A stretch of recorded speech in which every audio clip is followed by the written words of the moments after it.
Welcome to the land of greatness. Welcome. So, we are going now to talk about the credit report. What does it look like? So, let's actually sit down, pull out your credit report. I want you to have your credit report in front of you, and then we can go step by step. Now, there's only three bureaus. There's three bureaus. Not all of them look exactly the same, but generally, these are all of the three things that are on there.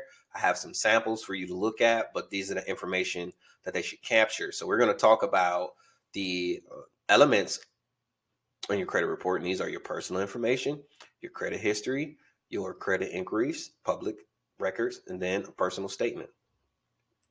So let's get into your personal history. It should have your name on there, and it'll have variations of your name on there, your date of birth, current past addresses, name of current and past employers, and then your social security number. When you're looking on there, ensure that the names that they have reported are your names and the correct spelling of your names. These are the things that you want to identify and remove from your report. If you have any inaccuracies of the spelling of your name, any variations of your name. I had one client who had over 12 variations of misspellings on his report. And so we had to get rid of all of that information. I have also had two addresses on my report that were not, I've never stayed in Kentucky, never stayed in Atlanta, and I had those on my credit report, so I had to dispute those bad boys. Phone numbers on record, and then your employment data history. Just ensure that all of that information is correct on your personal history. Now let's talk about the credit history. Now your credit history basically talks about the date of accounts opening. Ensure that those are accurate. Your credit limit or the loan amount that was specified for that loan, ensure that is accurate, because a lot of times that inaccuracy will be on your report and you can just eliminate the whole thing if that amount is not correct.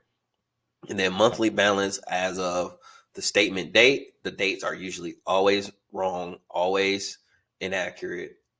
So you just have to do your due diligence when you're looking at that. And then the monthly payment history, that indicates whether or not that a minimum payment was made on time. So let me show you what that looks like. And I know you've probably all seen this. You got it and you're like, man, I don't know what the heck I'm looking at.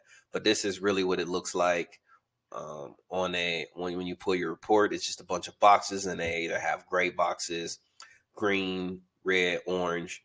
And this is basically to indicate whether any particular account is in good standing. So it'll have the account, the information of the account holder, notes, a specific credit limit for a particular account.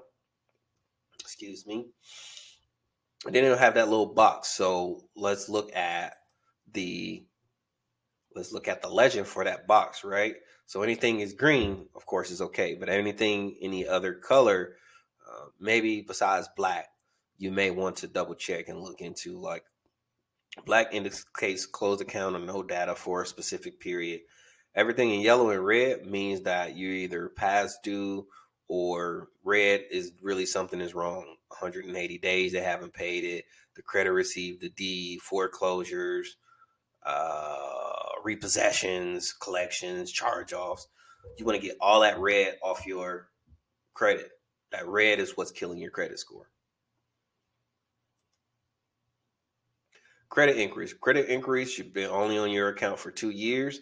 And I would really be specific about looking at this, because the more inquiries you have, the lower your credit score can be. So you need to look at that. So you have two types of pulls. You have hard pulls and have a soft pull. So soft pull would be something like looking at Credit Karma or your bank FICO score thing.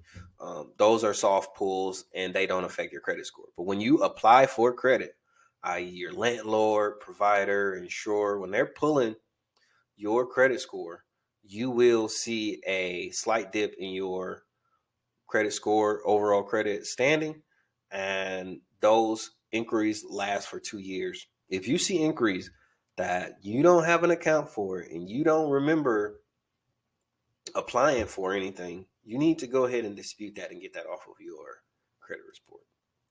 All right, credit inquiries. This is what it looks like on the credit report. I think this one is where did I pull this? I think TransUnion maybe. But again, they may look a little bit different in variation, but ideally they have the same information. They'll basically tell you, uh, you know, what account was applied for and at what time. Usually is like a quick brief of information saying, hey, you pull. Now, I would definitely say if you have an account is open, that shows that you do have that account. Don't dispute that, because you have a huge risk of losing that account. Because when I say huge, I mean 99% chance if you dispute that and then they pull that inquiry, they will also pull the account, which is not a good idea. Public records, these are going to be bankruptcies, tax liens, civil judgments. That's your child support. That's your, when you get sued and you're behind on payments and things of that nature. So your public records will also be on there. They'll be listed very similar to the other ones. I think this might be Experian, but it'll have all the dates and information. You have to be careful with what your public records are and how they're disputed, because 9 times out of 10, the people that, let me see how I say this, the entity or organization that hosts the information for your public records do not, 95% chance, do not report directly to credit bureaus. I say that to say that if you ask the credit bureaus, how did you pull my record? Or where'd you get the information from? And they tell you the specific organization that hosts your records, then that is not accurate. That's kind of where I would go with that. It's not accurate, because what you can do is even, go in, validate your records to say, hey, credit bureau, how did you get this information? And if credit bureau says, hey, I got it from this office, go to that office and say, hey, office, how do you report to the credit bureaus? And then they'll send you a letter back and give you an answer. And usually the answer is, we don't report to credit bureaus. So somebody's lying, and then y'all can figure it out and figure out how to get that off my credit report.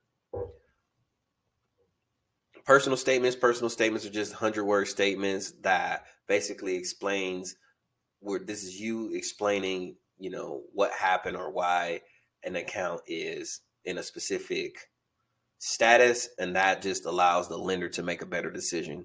Not a huge part of it. Most people don't have these, but if you do, this is an example of what that looks like in Experian.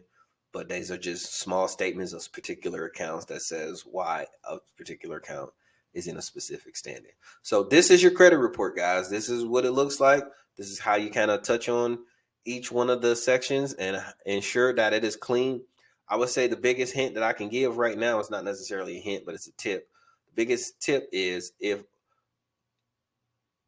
there are multiple bureaus that report for a specific account, and then those two accounts don't match, for example, one, my TransUnion says that my credit limit is 5,000, but Experian says that my credit limit is 4,500. One of them are wrong. And if one of them wrong, you know the right answer. Figure out which one is the right answer and then get that fixed on your account. But this is the next step, the next level of debt management. So look over your reports, ensure that everything is correct and accurate before you start to build your debt management plan. Boom.